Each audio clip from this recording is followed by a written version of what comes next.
Yes, ma'am. Okay, so let's start. हम देख रहे थे कि डिप्रेशन के फीचर्स क्या रहते हैं, तो ये सब Yes, नीचे नीचे ma'am.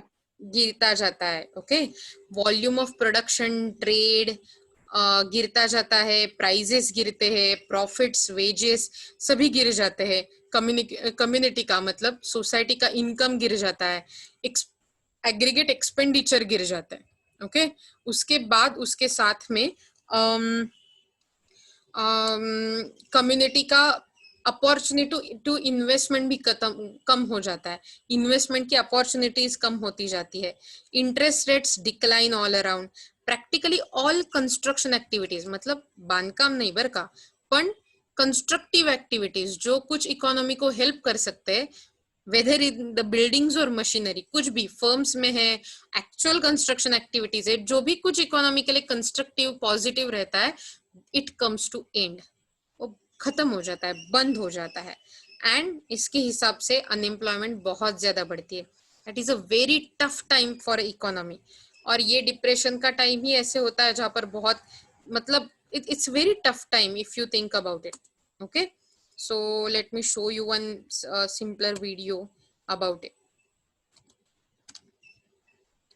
Just a minute.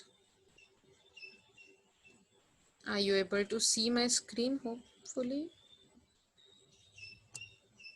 Yes, ma'am. Okay, let's just wait for it. The death rate has fallen in Spain over अब ये वीडियो किसके बारे में है? तो जैसे लॉकडाउन चल रहा है तो यूरोप में बहुत ज्यादा ये उसके टेंशन की वजह से डिप्रेशन का खतरा मंडरा रहा है। और इसके लिए ये पूरा का पूरा तो वीडियो देखने की, मतलब हम पहले क्या बोला है इसमें ये देखेंगे। Let me start the subtitles for you. अगर कुछ समझ में ना आए तो हाथ खड़े कर देना। Okay The death rate has fallen in Spain over 2 days, but there's no talk of relaxing the national lockdown. The Prime Minister has asked for a 2-week extension to the state of emergency. तो Spain के बारे में बात चल रही है। Okay, तो वहां का डेथ रेट थोड़ा कम हो रहा है लॉकडाउन की वजह से, मतलब जो पेशेंट्स है उनका भी नंबर कम हो रहा है, लेकिन फिर भी लॉकडाउन खत्म होने की कुछ आशंका नहीं है। उनके प्राइम मिनिस्टर ने 2 हफ्तों तक और भी लॉकडाउन बढ़ाने का विचार किया है। Even 5-star hotels in Barcelona are kitted out to care for patients. Spain का बड़ा शहर, और I think it's a capital, that is called Barcelona. तो यहाँ पर जो 5 स्टार होटल है वो भी एक्चुअली टूरिज्म की जगह जहाँ पर टूरिस्ट आने चाहिए, they are catering to the patient services, वो भी पेशेंट को ही रख रहे हैं।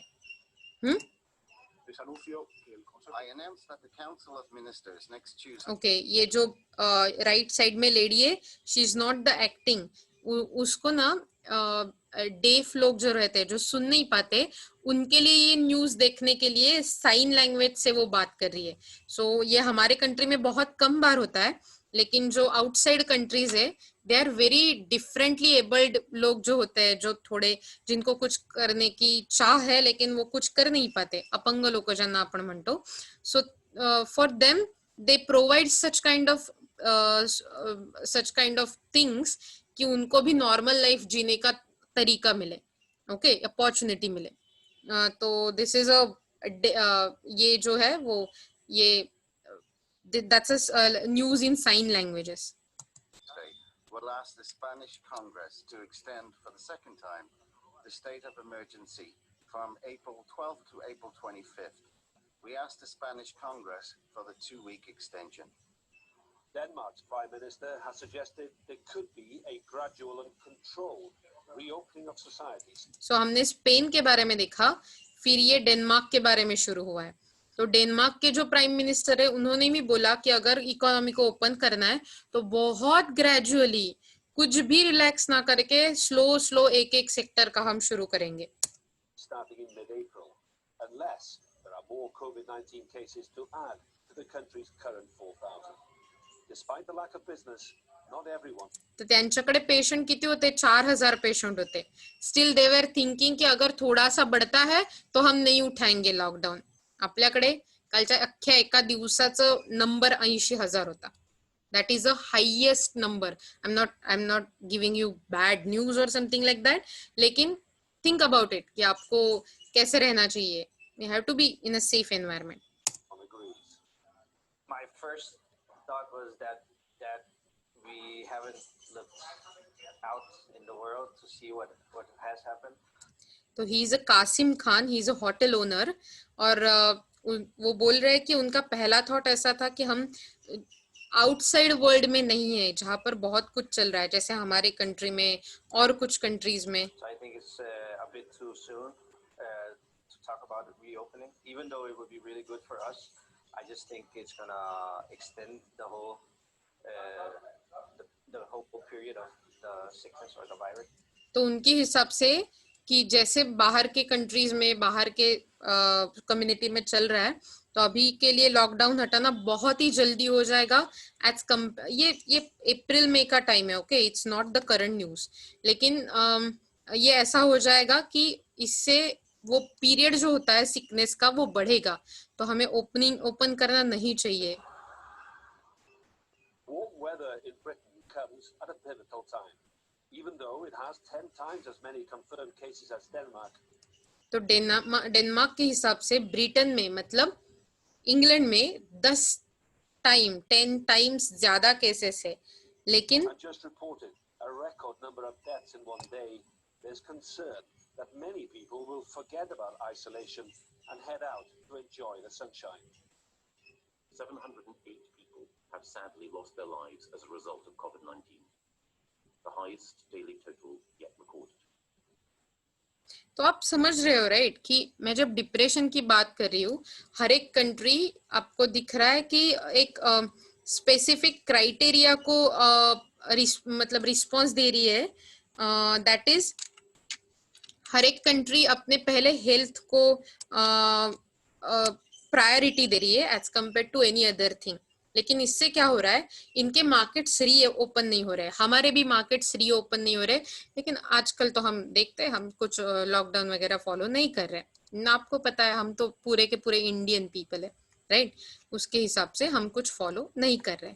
लेकिन क्योंकि हम फॉलो नहीं कर रहे हमारे यहाँ केसेस बढ़ रही है. लोगों को ऐसे लग रहा है जो बिजनेसमैन है उनको ऐसे लग रहा है इसकी वजह से हमारे ऊपर जो डिप्रेशन का खतरा मंडरा रहा है, ट्रफ का खतरा मंडरा रहा है वो चला जाएगा. लेकिन क्या लोगों की जान के हिसाब से डिप्रेशन का खतरा ज्यादा बड़ा है? ये हमें सोचना है as a citizens of community. Okay, so that's what I wanted to tell you about the depression in the world. और ये डिप्रेशन कैसे हर एक कंट्री अलग अलग से टैकल कर रही है लेकिन एक कंट्री से दूसरे कंट्री की ओर भी ये चली जा रही है जैसे हमने देखा था. Now the period of expansion और अ रिकवरी, इसको हम बोलते हैं ऊपर जाने वाला जो कर्व था वो. Okay, this phase is characterized by increase in output and employment. तो जैसे ही स्लो अब ऐसे देखो क्या होता है डिप्रेशन के बाद एक पॉइंट आता है मतलब डिप्रेशन का जो बहुत ही लोएस्ट है. लेकिन फिर कुछ एक्सटर्नल हेल्प की साथ या फिर मतलब जैसे गवर्नमेंट के इंटरवेंशन के साथ गवर्नमेंट क्या करता है अपना स्पेंडिंग बढ़ाने लगता है. तो इसके लिए गवर्नमेंट जो भी स्पेंड करेगा वो कौन प्रोवाइड करेगा? वो कम्युनिटी प्रोवाइड करेगी गवर्नमेंट को जो भी चाहिए. ओके, तो गवर्नमेंट कम्युनिटी के हाथ में पैसे आना शुरू हो जाएगा. मतलब गवर्नमेंट उनका स्पेंडिंग बढ़ाएगा और फिस्कल मॉनेटरी मेजर्स जो आरबीआई लेती है, फिस्कल मेजर्स जो गवर्नमेंट करते हैं, दैट इज उसका खर्चा बढ़ाना गवर्नमेंट का. तो गवर्नमेंट का खर्चा बढ़ता है उसके हिसाब से कम्युनिटी के हाथ में पैसे आने शुरू हो जाते हैं. और फिर क्या होता है this is the over spending और स्पेंडिंग ऑफ गवर्नमेंट. तो वेरी स्लाइटली बहुत ही ग्रेजुअली ये जो पीक पॉइंट चल रहा है वो पीक पॉइंट ऊपर जाना शुरू हो जाता है और दैट इज कॉल्ड एक्सपांशन. तो एक्सपांशन का कैरेक्टरिस्टिक क्या है?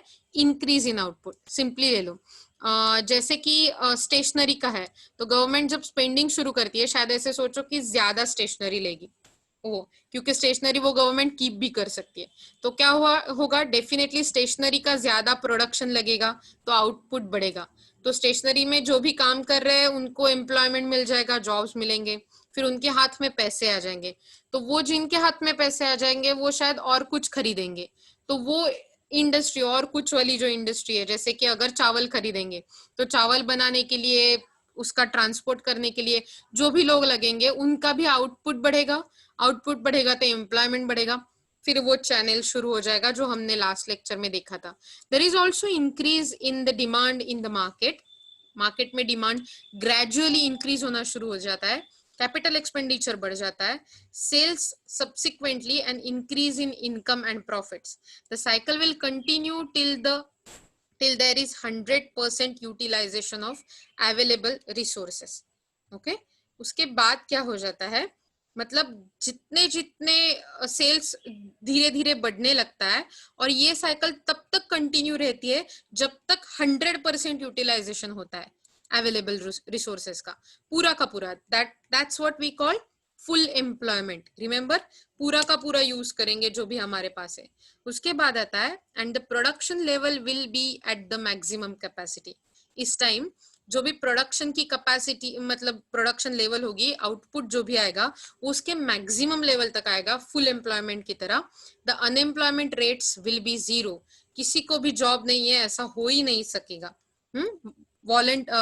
इनवॉलेंटरी अनएम्प्लॉयमेंट, जो खुद की विलिंगनेस से अनएम्प्लॉय है वो रह सकते, लेकिन ऐसे जॉब नहीं मिल रहा उसकी वजह से कुछ लोग रहते हैं अनएम्प्लॉय, वो ऐसे नहीं रहेंगे, with the exception of voluntary unemployment and frictional or structural employment which is temporary।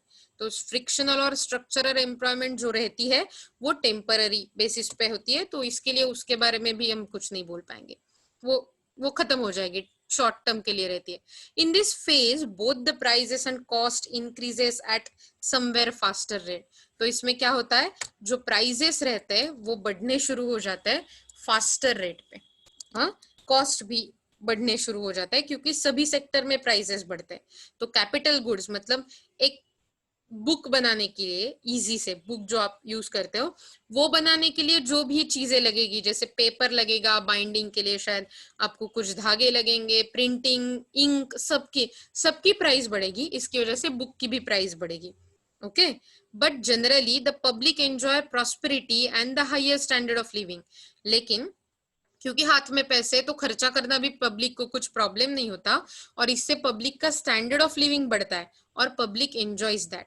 That's why expansion is better and sometimes increase in price is also better। बहुत ज्यादा नहीं, gradually थोड़ा प्राइस इंक्रीज होते रहना is better for economy। The growth rate will eventually decelerate at the economy approaches its peak। तो growth rate जो बढ़ता जाता है वो थोड़ा सा ऐसा फ्लैटर हो जाएगा, मतलब ऐसे पहले अगर ऐसे बढ़ रहा है तो धीरे करके ऐसे बढ़ेगा। Let me just something draw for you, okay? मुझे पता है मेरे ड्राइंग की कंडीशन, लेकिन फिर भी let me draw for you।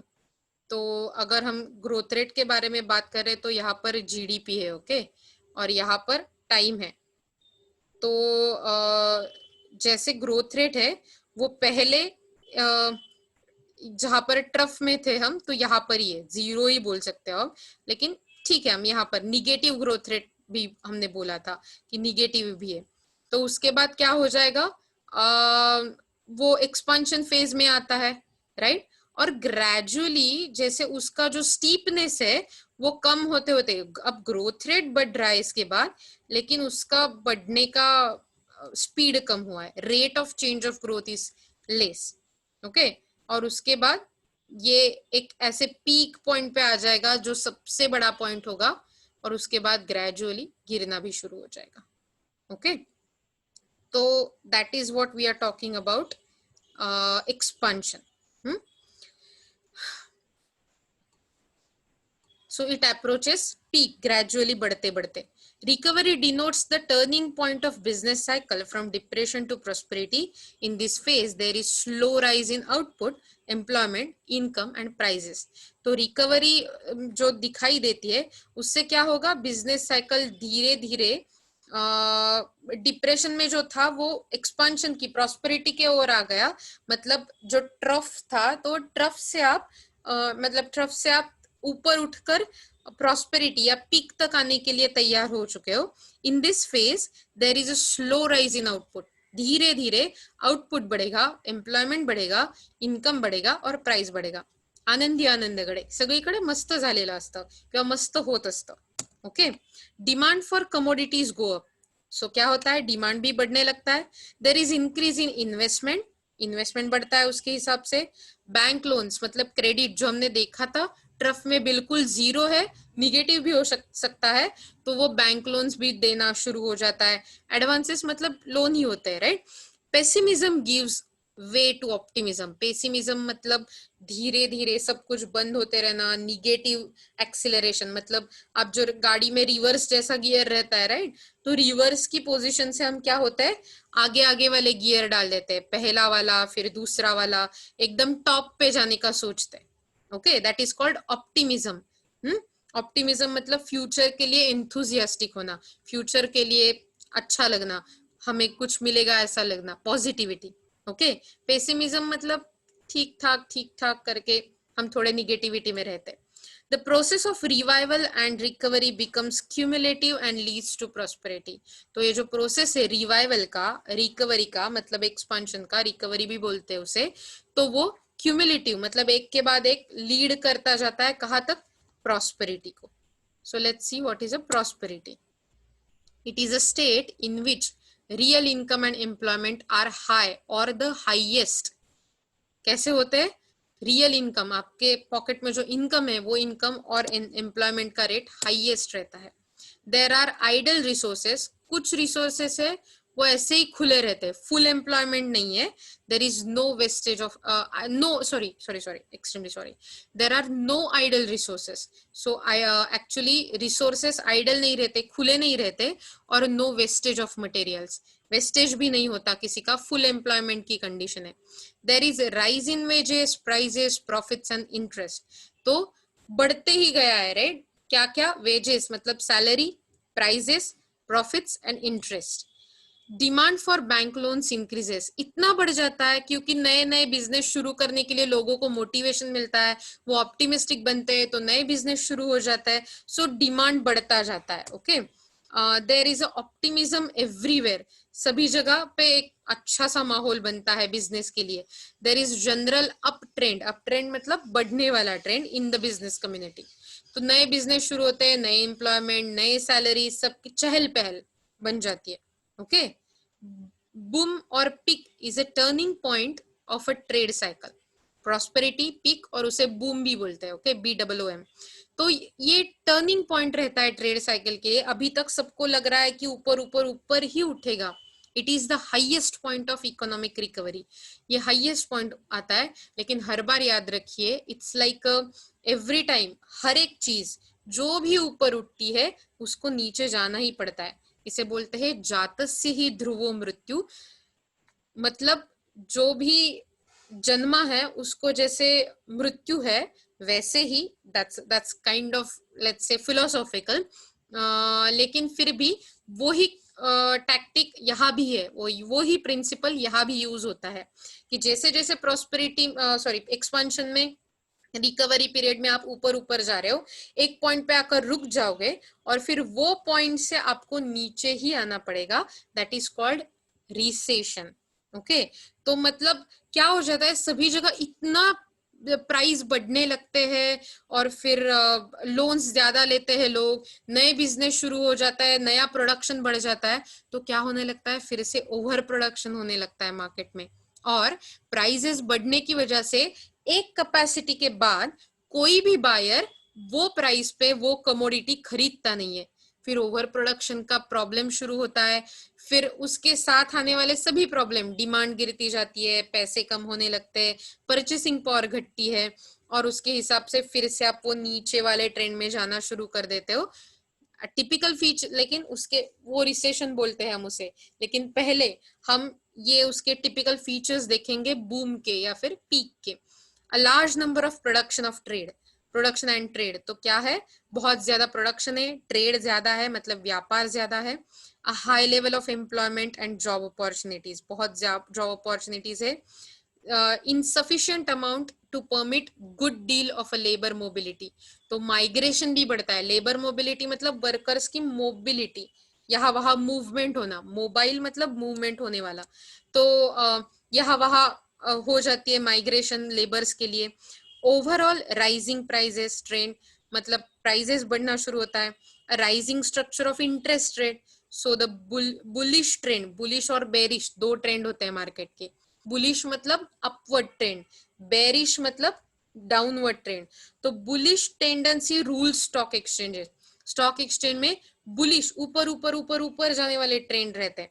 Okay अभी के लिए अब अगर आप देखो तो मिक्स्ड वाले हैं, लेकिन बहुत ज्यादा बेरिश वाले ट्रेंड है स्टॉक मार्केट में लॉकडाउन की वजह से. A large expansion of credit and borrowing, तो बोरोइंग भी बढ़ जाता है, क्रेडिट मतलब लोन्स भी बढ़ जाते हैं.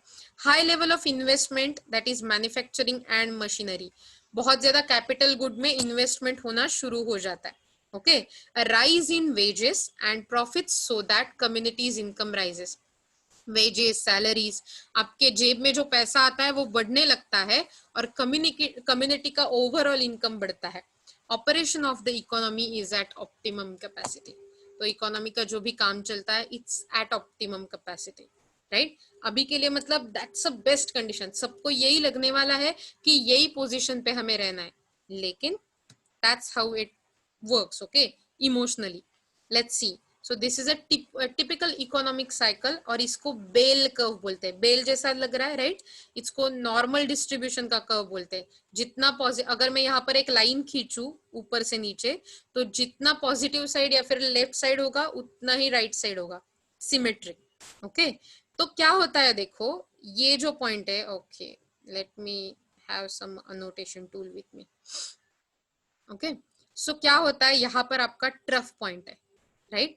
ट्रफ पॉइंट में आपको बहुत कम, कुछ भी नहीं होता आपके हाथ में, और जैसे कि एक्सपांशन पीरियड शुरू हो जाता है यहाँ से, तो आपकी ग्रीड, ग्रीड मतलब हाव, लोभ, मतलब आपकी चाह कुछ पाने की, वो बढ़ने लगती है right. It's not philosophical, it's economic, it's economics. Okay completely. तो हर कंज्यूमर की ग्रीड, हर बिजनेसमैन की ग्रीड, हर गवर्नमेंट की, हर इकोनॉमी के every stake holder, every aspect की ग्रीड बढ़ना शुरू हो जाता है. ओके तो क्या हो जाता है, यहाँ से ऊपर आते आते आप पीक पे पहुंच जाते हो, जहां पर आपकी ग्रीड भी बहुत ज्यादा आहे, तुमची हाव पण खूप जास्त आहे. पण लक्षात घ्या, ज्याला हाव असते त्याला काहीतरी हरवण्याची भीती पण असते, मला उद्या मिळेल की नाही. जर समजा प्रत्येकाने असं ठरवलं की मी आजचं माझं आजच्या पुरतं बघेन, तर काय होईल सांगा, उद्याची भीतीच नाहीये त्याला. सो ग्रीड नाही, भीती नाही, चिंता नाही राईट, हाव नाही, लोभ नाही उद्याच्यासाठी. पण मी जर माझ्याकडे असलेल्या एक एक डॉलर वरती किंवा एक एक सोन्याच्या नाण्यावर आनंदात असेल, तर काय हवं, मला एक मिळालं की मला वाटतं दुसरं मिळावं. अगर मुझे $1 मिल जाता है, ₹1 मिल जाता है, तो मुझे लगता है मुझे और एक चाहिए, और एक चाहिए. तो ये ग्रीड जैसे बढ़ती जाती है, आपके अंदर की अनसर्टेनिटी भी बढ़ती जाती है. मतलब क्या मुझे और एक मिलेगा, क्या मिलेगा और एक, क्या मिलेगा और एक, और ऐसा सोचते सोचते आप ना प्रिकॉटिव हो जाते हो. मतलब आप आपके खर्चे कम कर देते हो, तो एक और रुपया बच गया.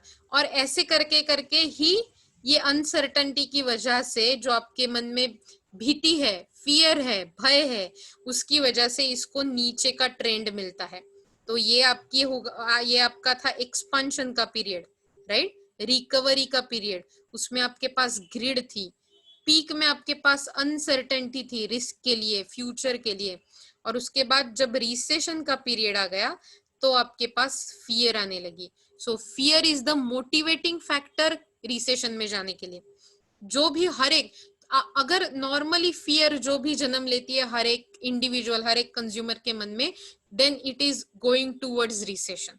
ओके और फिर यही फियर आपको ढकेल देती है ट्रफ में, कि आप सब कुछ बंद कर देते हो और बोलते हो कि बस अब यही होगा, अब मैं कुछ खरीदूंगा नहीं, मैं सब सेव करूंगा, मैं कुछ ग्रीडीनेस नहीं करूंगा.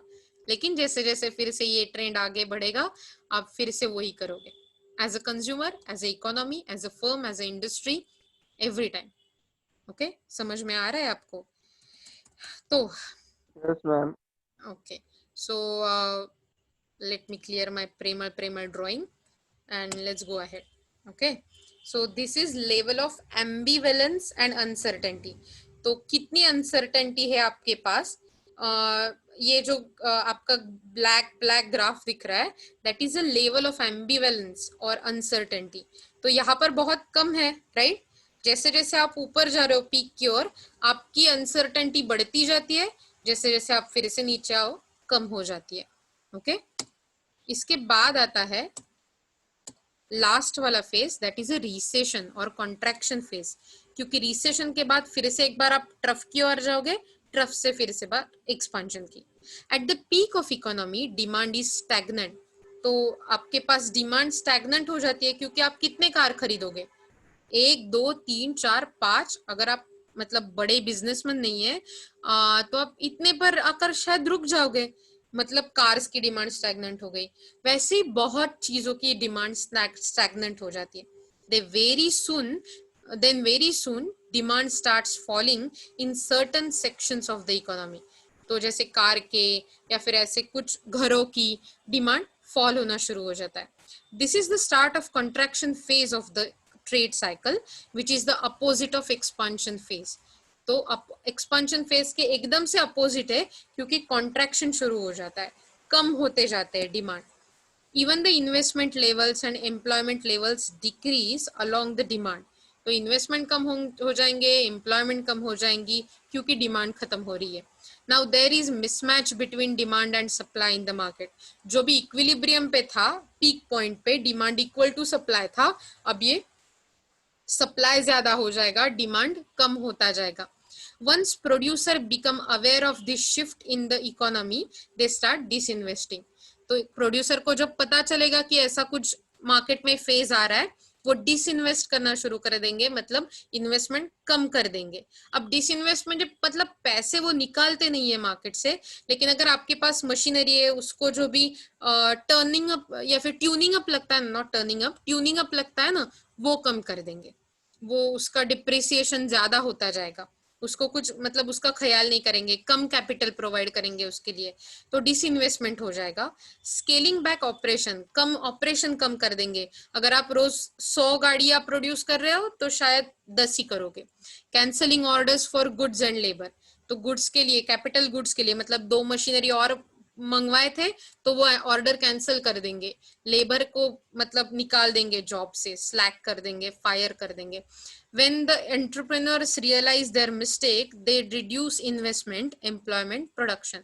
तो हमने देखा क्या होगा, एंटरप्रेन्योर्स ये जो पीक के टाइम उनको उनकी मिस्टेक याद रहेगी कि हमने ज्यादा ही ग्रीडीनेस दिखाया, तो वो अनसर्टेनिटी की वजह से इन्वेस्टमेंट कम हो जाएगा, एम्प्लॉयमेंट प्रोडक्शन कम होते जाएंगे. Then fall in employment leads to fall in income, expenditures, prices and profit. तो क्या हो जाएगा, इनकम कम हो जाएगा, एक्सपेंडिचर कम हो जाएगा, प्राइजेस, प्रॉफिट सब कम होते जाएंगे. Optimism gives way to pessimism. अभी के लिए जो एक्सपांशन और पीक पोजीशन में ऑप्टिमिज्म आया था, वो कम होता जाएगा और अपनी जगह पेसिमिज्म को देगा, निगेटिविटी को देगा. Banks reduce there loans and advances, business expansion stop. तो लोन्स कम मिलेंगे, बिजनेस एक्सपांशन कम हो जाएगा, मतलब बिजनेस बढ़ेंगे नहीं, जहां पर है वहां पर स्टैग्नेंट हो जाएंगे. This state of recession ends in depression. और ये जो स्टेट ऑफ रिसेशन है वो डिप्रेशन तक जाएगा. This will start a domino effect. Domino effect मतलब बार बार की साइकिल हो जाना, मतलब रिसेशन के बाद डिप्रेशन आना, डिप्रेशन के बाद एक्सपांशन आना, एक के बाद एक, जिसको विशियस सर्कल बोलते हैं, उसी को ही डोमिनो इफेक्ट बोलते हैं. क्योंकि एक जो एक्स है, एक्स मतलब जैसे रिसेशन की स्टेज है, वही वाई को लीड करेगी, मतलब वही डिप्रेशन को लीड करेगी, और फिर डिप्रेशन की स्टेट ही एक्सपांशन या फिर रिकवरी को लीड करेगी. जब एक्स वाई को लीड करता है, वाई जेड को लीड करता है, that is called domino effect. Now producers of capital goods and raw material will also start cancelling orders and holding of investment. Okay? और इसके बाद क्या हो जाएगा, producers कम करेंगे investment and all the turning point will become in the economy. The prices of goods also fall, income levels decreases, with the decreased consumer spending also. This outlook about the economy is pessimistic and we will see the contraction in the economic activities across all sectors. We call this phase recession. Okay, तो recession में जैसे क्या होता है, income नीचे गिरता है, income के बाद सेल्स गिरता है, सेल्स के बाद प्रोडक्शन गिरता है, प्रोडक्शन की वजह से एम्प्लॉयमेंट गिरता है, एम्प्लॉयमेंट नहीं है तो आपके पास इनकम नहीं है, इनकम नहीं है तो आपको सेल्स नहीं कर पाओगे, इन्वेस्टमेंट भी नहीं है क्योंकि नया प्रोडक्शन भी नहीं बन रहा है, डिमांड भी कम है तो सेल्स फॉल, सेल की वजह से फिर से प्रोडक्शन, तो दैट्स अ विशियस सर्कल और domino impact that I was telling. Okay, समझ में आ रहा है? तो ये इंडिया का एक्चुअली इंडिया का 2001 से लेकर 2012 तक ग्रोथ रेट का साइकिल है परसेंटेज के हिसाब से. और अगर आप देखो तो यहाँ पर भी आप देख रहे हो ऊपर नीचे, यहाँ पर एक आप अगर एवरेज की लाइन मार दो ये यहाँ पर, तो आप देख पाओगे कि कैसे ऊपर नीचे फ्लक्चुएशंस हो रहे हैं. Okay, let's draw it like this, जो ऐसे ट्रेन में दिख रहा है. तो हर बार एक ट्रफ है, हर बार एक ऊपर नीचे गिरने वाली पोजीशन है. आपको समझ में आ रहा है? So that's how economy works. मैं इस अगर आप देखो तो 2008 में ये बहुत गिरता दिख रहा है, राइट? यहाँ पर तो ये बिकॉज 2008 में बहुत बड़ा डिप्रेशन आया था. डिप्रेशन बोलते नहीं है इसे क्योंकि जो स्ट्रेटजीज यूज किए, जो पॉलिसी प्रिस्क्रिप्शंस यूज किए गवर्नमेंट ने, उसके लिए ये इम्पैक्ट कम हुआ. ये डिप्रेशन में नहीं, बहुत कम टाइम के लिए डिप्रेशन में रहा, ये वाला जो पॉइंट है. और बहुत जल्दी ऊपर उठकर अगर आप देख सकते हो तो 2009-10 की टाइम पे ही 9 में ही ज्यादा से ज्यादा आप पहुंच चुके थे. Okay, so that's how it worked कि आपने जल्दी से जल्दी गवर्नमेंट ने पॉलिसी प्रिस्क्रिप्शन करके अपना एक्सपेंडिचर बढ़ाया गवर्नमेंट का, और बहुत ज्यादा ऐसे कुछ उपाय किए मॉनिटरी फिस्कल कि हम ऊपर उठ सके. Okay, so this is like ये जो पॉइंट है ये 2008 के डिप्रेशन का था. उसका जो शुरुआत हुआ था, मतलब ये जो गिरने वाली स्टेज थी यहाँ से यहाँ, वो एग्जैक्टली सेम थी 1929 के डिप्रेशन जैसी. ओके, लेकिन यहाँ तक आकर हम बहुत ज्यादा यहाँ रुके नहीं क्योंकि हमारे गवर्नमेंट के, हमारे मतलब पूरे वर्ल्ड में जो भी गवर्नमेंट है उनके पास थियोरेटिकल फ्रेमवर्क था, पॉलिसी प्रिस्क्रिप्शन थे कि जिसके हिसाब से हम ऊपर उठ पाए. ओके, तो इसीलिए उसको ग्रेट डिप्रेशन नहीं कहा जाता, उसे ग्रेट रिसेशन कहा जाता है, जो भी 2008 में हुआ. ये सिर्फ इंडिया का दिखा रहा है लेकिन ऐसे वर्ल्ड में भी हुआ था पूरे के पूरे. लेकिन 1929 में जो हुआ उसको ग्रेट डिप्रेशन बोलते हैं.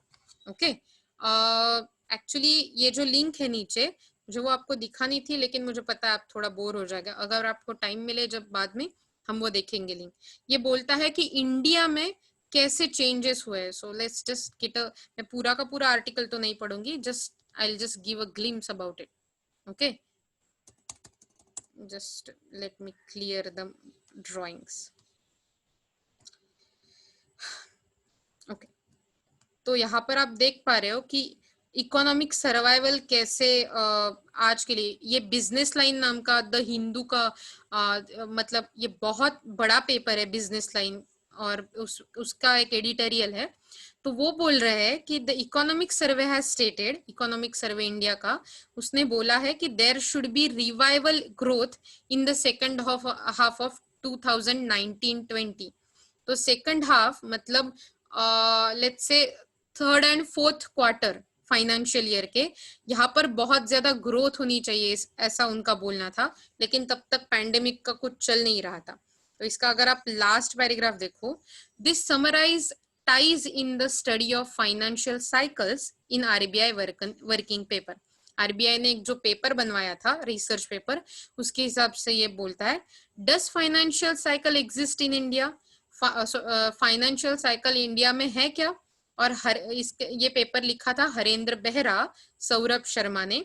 with the help of quarterly data on credit, equity prices, मतलब क्या क्या depending, credit facility, loans, equity के मतलब शेयर के प्राइजेस, हाउस प्राइजेस और एक्सचेंज रेट, इसके हिसाब से ये पेपर लिखवाया गया था और इन्होंने ये बोला था कि while the growth could remain bleak, मतलब ग्रोथ शायद ऊपर नीचे कुछ क्वार्टर्स के लिए आगे पीछे हो, लेकिन it could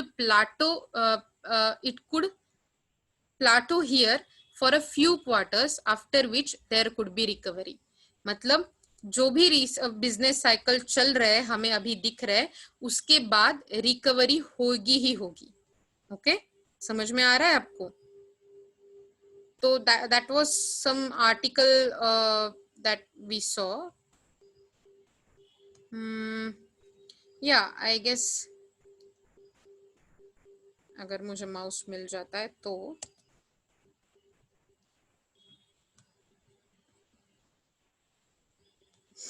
just give me a minute, okay. तो मुझे लगता है कि अभी के लिए हमने ये हमारा बिजनेस साइकिल का, ट्रेड साइकिल का टॉपिक खत्म कर लिया है, और हम आगे जाकर उसके बारे में और कुछ चीजों के बारे में पढ़ेंगे. ओके.